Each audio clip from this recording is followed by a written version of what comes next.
Hi there, my name is Adele and I'm from Naked Divorce. I want to talk a little bit about what life is like after divorce if you're a guy. So first things first, divorce is a very complicated trauma. We actually think of it more like a shame-based identity crisis. Shame because relationships are an area of life that we really put pressure on ourselves as human beings to achieve at. When we fail at them, we really struggle and can bathe in a lot of shame as a result. The second part is that who you are as your identity will shift after a divorce. Because for a lot of people, when they make the biggest commitment of their lives, they actually think of themselves as that husband, father, partner. And when that gets removed, people can struggle and really have that void of not knowing who they are. So having a shame-based identity crisis is one thing. And particularly for guys who are there's a lot of pressure for men to kind of perform and succeed in life. That shame-based identity crisis can be more acute. So a lot of the guys that we work with in our company really struggle massively. And if you're struggling following your divorce, you're not alone. So going through a shame-based identity crisis is one thing. The other thing that a lot of guys that we work with experience is being completely cut off and isolated from their community.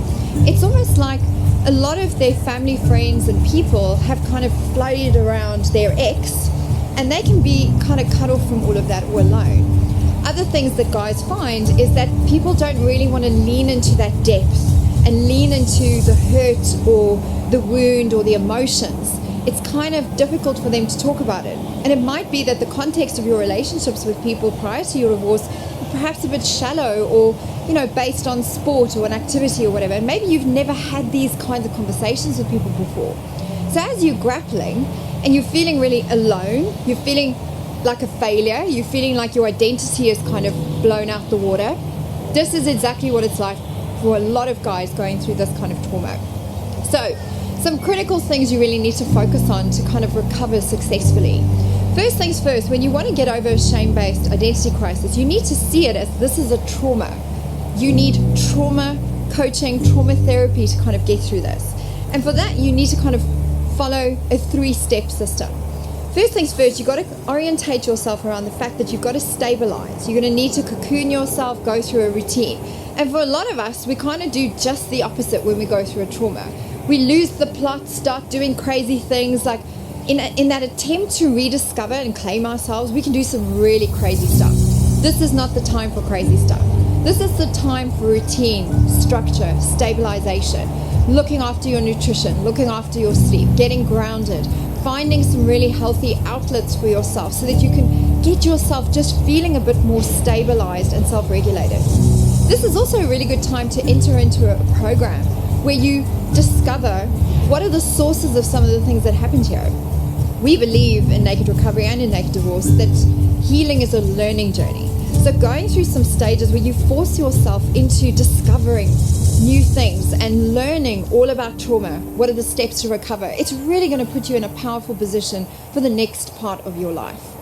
The other thing that is key is like whenever we're in that divorce space, we can feel a bit disempowered. This is very normal. A lot of that disempowerment phase is part of the recovery journey. So feeling a bit victimized or feeling a bit disempowered, you got to kind of just surrender to it and think, okay, my next step is to go into survivor. And survivor can be okay. We can oscillate between victim, survivor for a little bit. But ultimately, to heal, you need to enter the next stage of learning. And learning is where we discover what are all the things that happen in this relationship? What did I contribute to that? What can I be responsible for? What bits of the puzzle are my ex's responsibility? What bits of them are my responsibility? What are some learnings that I can have out of this relationship? Perhaps where there were relationship patterns that weren't advantageous to me. Where can I do better next time? These learnings really kind of get you to that stage of recovery. And if you're struggling to kind of move into the learning phase, sometimes there's blocks to the healing, and there's blocks to that learning. And the 3 common blocks are, firstly, people struggle with self-compassion. That failure part of the divorce, really, people can really implode on that. And when you're not being self-compassionate and recognizing that you might not have all the learnings and all those insights back then that you do today, you don't have a time machine, you can't undo the past, then you've got to give yourself a little bit of a break, because you can only learn when you're being self-compassionate. The next thing that blocks learning is denial. And that's where we just like in the space of, I can't believe this has happened. I'm just going to close my eyes and just like be in denial and resist the reality of what I'm dealing with. When we're in that space, we're not kind of changing with the change that has occurred. We're staying frozen, and that frozenness can really stunt a lot of people. A lot of our clients have been in that kind of stuck place, sometimes for years. The next thing that blocks learning is learning defiance. So this is when we accept reality, but we're unwilling to adjust to reality. So we're almost like defiantly staying stuck in that particular place. This is also not going to help you with your learning. Learning requires self-compassion so that you can kind of, all right, accept, I did that, this is my part, this is what I'll do better next time, and good, learned that, I'm all good now. Second part, accepting reality. Third part, getting to that place where you're like, you're willing to actually adjust to the reality. When you have accepted that and you're on a learning journey, healing is a foregone conclusion. And from healing, you become victorious and can serve as a coach or a witness to others.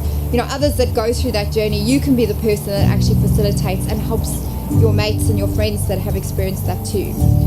The other part is that those stages of recovery as you go through trauma are quite critical. That stabilization phase is the first phase that I was talking about, that grounding, whatever. Then you've got to enter this learning journey where you actually learn the different facets of what you can, you know, see contributed to the failure of the relationship and what you can learn for the next round moving forward. And then that final stage has to address the identity piece. Without redefining your identity, you can enter into an endless grief cycle going round and round where you don't know who you are anymore and you disconnect with who you are. And that's why with divorce goes a lot of incidences of suicidality and feelings of acute depression and that kind of stuff. And it's because people don't know what to do with themselves following this chapter. And if you harness the lessons and you harness the healing journey properly, not only can you mediate those feelings of depressions and despair, this could actually be a massive catalyst for transformation. A lot of our clients find that, you know, in that 2-year period following a Naked Divorce program, it's like the most productive and creative periods of their lives. So I think it's important to have that system. It's important to understand certain principles and to get cracking with a learning journey. And if you do not have support in your community and you're feeling isolated, it's particularly important for you to get that help with a program like Naked Divorce. So if you want to find out more, come and join us for a clarity call. Someone on my team can have a bit of a chat. We have lots of different programs, you know, that help people through the entire spectrum of the divorce journey and saving marriages or helping people decide or dealing with infidelity or like sorting out the children or like conscious uncoupling and even the emotional recovery aspect of the journey. So come and have a chat and get going with the healing. Take care.